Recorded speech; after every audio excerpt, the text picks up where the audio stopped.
नमस्कार, मैं ज्योतिषाचार्य doctor Dilip Kumar, PhD gold medalist, Navyug Jyotish Shikshan संस्थान की पाठशाला में आपका स्वागत करता हूं। आज मैं आपको ज्योतिष के 9 ग्रहों के बारे में बताऊंगा। ज्योतिष में 9 ग्रह होते हैं। नवग्रहों में सूर्य राजा है। सूर्य के कई नाम हैं, जैसे आदित्य, रवि, अरुण, मार्तंड, भास्कर इत्यादि। सभी अन्य ग्रह सूर्य की ही परिक्रमा करते हैं। सूर्य ब्रह्मांड का केंद्र है। एक कथा के अनुसार दक्ष प्रजापति की 2 बेटियां थीं, अदिति व दिति। दोनों बहनों का विवाह ऋषि कश्यप से हुआ था। अदिति के गर्भ में सूर्य व अन्य देवताओं का जन्म हुआ था। दिति के गर्भ से दैत्यों का जन्म हुआ था। सूर्य पृथ्वी से लगभग 1.25 करोड़ मील दूरी पर स्थित है। सूर्य पृथ्वी से 13 लाख गुना बड़ा है। सूर्य का तापमान 1 लाख अंश फ़ारेनहाइट है। सभी ग्रह सूर्य से ही प्रकाश ग्रहण करते हैं। ज्योतिष के अनुसार सूर्य 1 महीने में एक राशि में ही भ्रमण करता है। जब सूर्य एक राशि से दूसरी राशि में प्रवेश करता है तो उसे संक्रांति कहते हैं। सूर्य को काल पुरुष की आत्मा माना जाता है। सूर्य पूर्व दिशा का स्वामी है। शरीर में सूर्य हड्डी व पित्त का कारक है। जाति से क्षत्रिय है। दीपावली ग्रीष्म ऋतु का स्वामी है। सूर्य पुरुष ग्रह है। वह नैसर्गिक बल में अन्य सभी ग्रहों से बली है। सूर्य कुंडली के 10वें भाव में 10th हाउस में दिग्बली होता है। सूर्य अपने स्थान से 7वें भाव को दृष्टि देता है। सूर्य आत्मा, हड्डी, पिता, लाल रंग, औषधि, ऊन, गेहूं व पर्वतों का कारक है। सूर्य का रत्न माणिक्य रूबी है। सूर्य की अपनी राशि सिंह राशि है। सूर्य सिंह राशि में 0 से 20 डिग्री तक स्थित हो तो मूल त्रिकोण राशि का फल देता है तथा 20 डिग्री से 30 डिग्री तक सूर्य स्वराशि का फल देता है। सूर्य मेष राशि में उच्च होता है तथा तुला राशि में नीच फल प्रदान करता है। सूर्य के मित्र चंद्र, मंगल व बृहस्पति हैं तथा शनि व शुक्र शत्रु हैं। सूर्य बुध को सम मानता है। सूर्य कृतिका, उत्तराषाढ़, उत्तरा फाल्गुनी नक्षत्रों का स्वामी है। सूर्य की महादशा 6 वर्ष की होती है।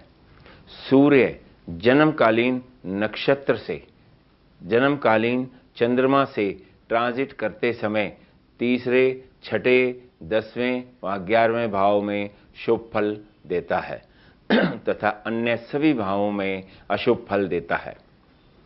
जन्मकालीन चंद्रमा से ट्रांजिट में सूर्य जब 1st हाउस में आता है तो जातक का धन नाश होता है, स्थान परिवर्तन होता है, मान सम्मान में कमी आती है, रिश्तेदारों व मित्रों से लड़ाई झगड़े होते हैं तथा मानसिक पीड़ा बढ़ जाती है। सूर्य जन्मकालीन चंद्रमा से जब द्वितीय भाव में गोचर करता है तो जातक को धन हानि होती है, व्यापार में घाटा होता है, परिवार के सदस्यों से विवाद बढ़ जाते हैं, अनजाना सा भय मन में लगा रहता है। जन्मकालीन चंद्रमा से जब सूर्य तीसरे भाव में गोचर करता है तो जातक के साहस पराक्रम में वृद्धि होती है, धन लाभ होता है, उच्च अधिकारियों से मेल मिलाप बढ़ जाता है, संतान से व मित्रों से सम्मान प्राप्त होता है, मान सम्मान में वृद्धि होती है। शत्रु खुद ही हार मान लेते हैं। जातक को उच्च पद प्राप्त होता है तथा सभी कार्यों में सफलता प्राप्त होती है। जन्मकालीन चंद्रमा से सूर्य जब 4th हाउस में गोचर करता है तो शारीरिक रोग बढ़ जाते हैं, मानसिक पीड़ा होती है, घरेलू झगड़े हो जाते हैं। घरेलू झगड़ों के कारण सुखों में कमी आ जाती है, मान हानि होती है, जमीन जायदाद संबंधी परेशानियां उत्पन्न हो जाती हैं। जन्मकालीन चंद्रमा से जब सूर्य 5वें भाव में ट्रांजिट करता है तो जातक को शारीरिक व मानसिक परेशानियां बढ़ जाती हैं, शक्ति में कमी आ जाती है, संतान को भी रोग होता है, धन हानि होती है तथा जातक स्वयं को निर्धन महसूस करता है। यात्रा में दुर्घटना का योग बढ़ जाता है, सरकार से वाद विवाद बढ़ जाते हैं। जन्मकालीन चंद्रमा से जब सूर्य 6th हाउस में 6ठे भाव में गोचर करता है तो शत्रुओं पर विजय प्राप्त होती है, रोगों का नाश होता है, शरीर स्वस्थ हो जाता है, मान सम्मान में वृद्धि होती है, सरकार से लाभ होता है तथा सभी कार्यों में सफलता प्राप्त होती है, वहाँ धन लाभ भी होता है।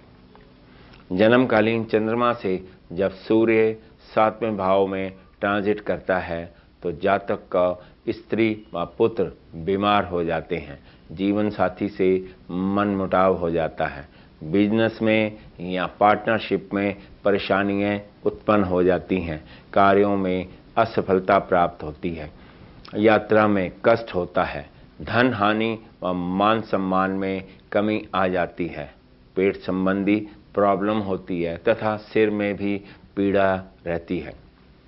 जन्मकालीन चंद्रमा से सूर्य जब 8वें भाव में ट्रांजिट करता है तो शत्रुओं से झगड़े बढ़ जाते हैं, शरीर में बीमारी आ जाती है, सरकार से भय लगने लगता है, धन हानि होती है, स्त्री को कष्ट पहुंचता है, अपमान होता है तथा मान सम्मान में कमी आ जाती है, जातक की मानसिक व शारीरिक परेशानियां बढ़ जाती हैं, शरीर बीमार हो जाता है।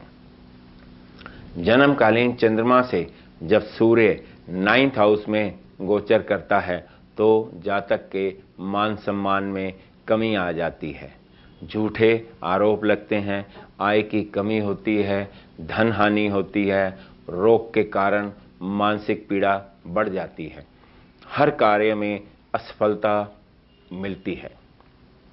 जन्मकालीन चंद्रमा से 10वें भाव में गोचर करते समय सूर्य शुभ फल देता है, प्रमोशन के चांसेस बढ़ जाते हैं, बड़े अधिकारियों से मित्रता बढ़ जाती है, धन लाभ होता है, मित्रों से लाभ होता है, मान सम्मान बढ़ जाता है, प्रत्येक कार्य में सफलता प्राप्त होती है, जिसके कारण मानसिक सुख में वृद्धि हो जाती है।